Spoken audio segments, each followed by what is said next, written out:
Hey yo, thanks for tuning in to Celeb Source, your source for celeb news. Now today we got Quavo on Henny, JT City Girl beef, DMX and friends, Tory Lanez, and we got 6ix9ine with the lace. Hey yo, thanks for tuning in to Celeb Source. If this is your first time to the channel, be sure to subscribe. Make sure you hit that notification bell on the bottom. Make sure you hit the thumbs up button. You know it definitely helps us out.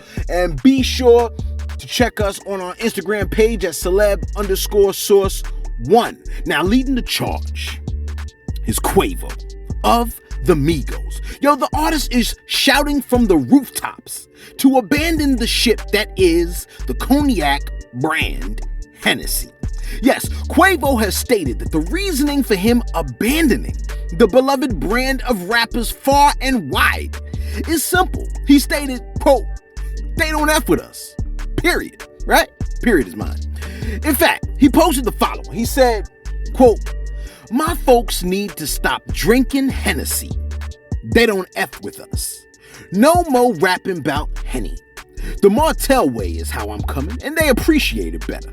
Martell Blue Swift," close quote. Now, some folks came through in the comments and said they will not ever give up drinking the Henny. In fact, one person came through and said, quote, "Ninjas still rock Gucci. You think they finna kick the hen?" Close quote. Now, this raises a great point, right? Remember when Gucci stated that Gucci wasn't down for the brothers? Like the brand Gucci wasn't down for the brothers. But then he got hit with a bag, presumably from Gucci, and everything was cool. He apologized to his label that he said they were some polite whatchamacallits. After he fronted on them, he turned around and was like, "No, we cool." Came back with the apology. It makes me think of the concept like, for the proper bag, could it be possible that Quavo would come back on a humble, apologizing? I mean, we would hope not. And celebrities' voices has weight. In fact, their voices are equivalent to dollars. Over the weekend, last weekend, Labor Day weekend, a picture of Lil Uzi Vert surfaced showing him locking lips with a young lady. Your boy came back and was like, "I don't even know who that was." It was just a fan. I mean, that's how you greet your female fans, bruh? Yo, you can get mononucleosis like that, man. You can catch a cold sore like that, my guy. Now, apparently, the young lady who was lip wrestling with your boy has been trying to capitalize on the situation, trying to subtweet JT, of City Girls, into saying something. Well, JT bit the bait.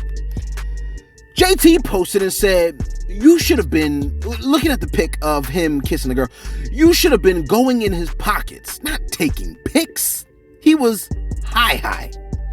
Now, Shorty responded to JT and said, "I don't have to go in a ninja's pockets. He broke me off regardless, goofy.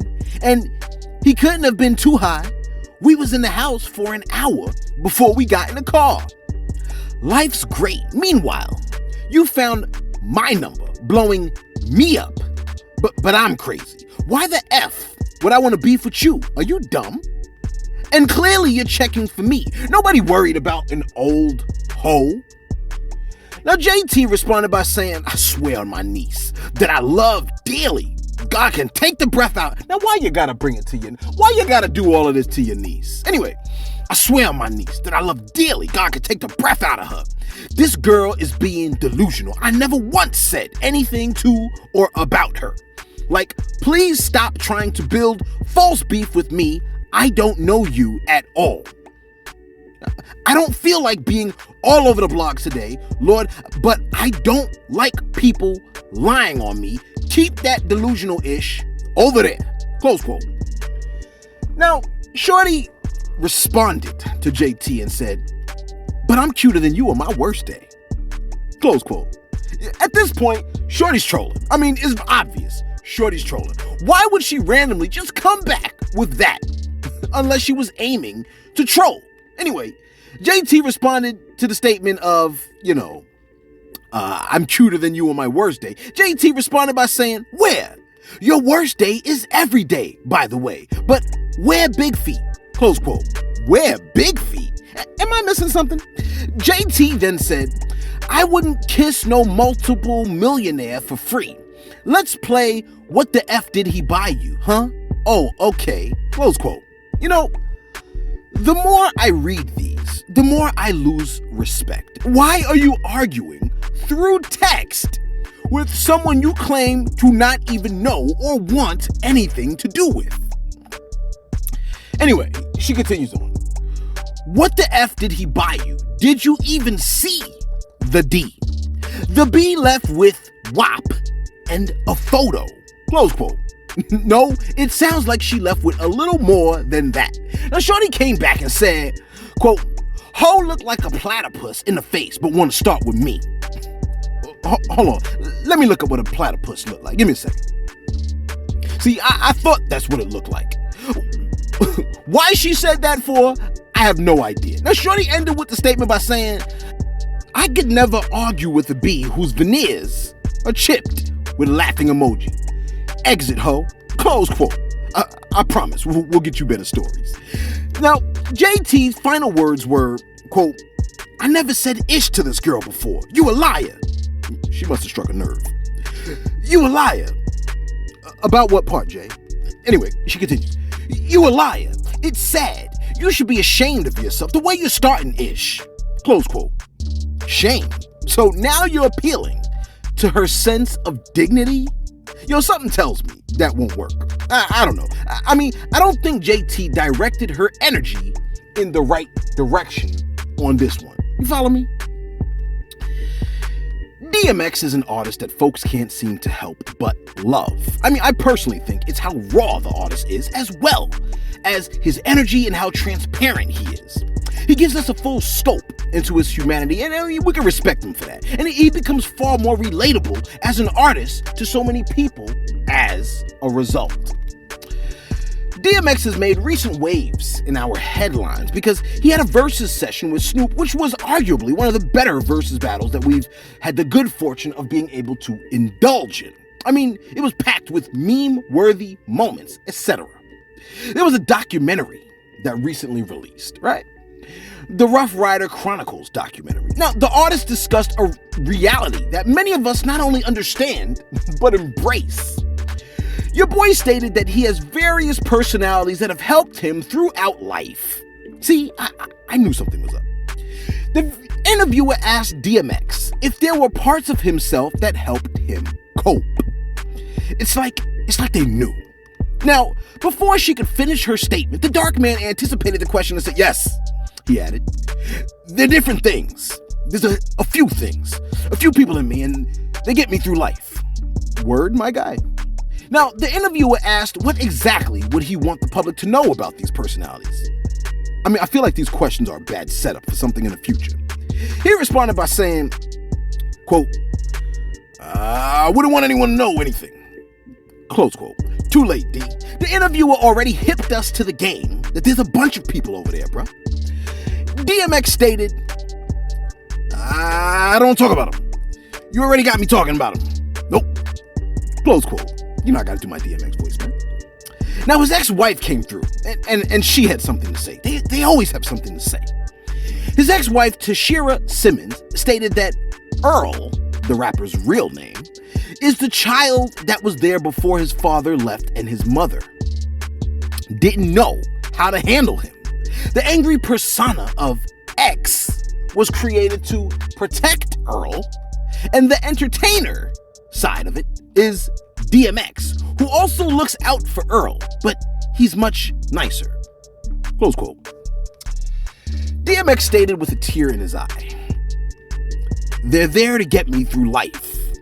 I don't know if I made them or if God gave them to me, or maybe circumstances and situations did. Close quote.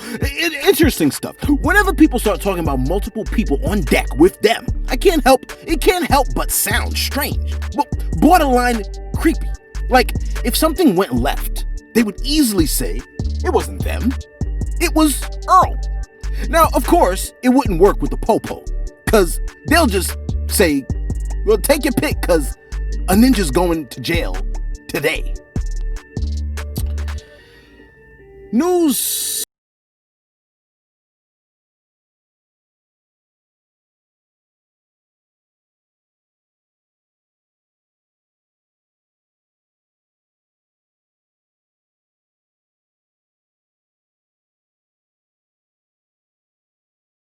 about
the times you'll just catch it. The man rhymed wigs or whatever. I shudder just thinking about it. Your boy sat down with Shade Room. I mean, no one else wanted to talk to him. And discussed, among other things, that he has a lace front guy. Cringy, right? He goes by the name of Jonathan.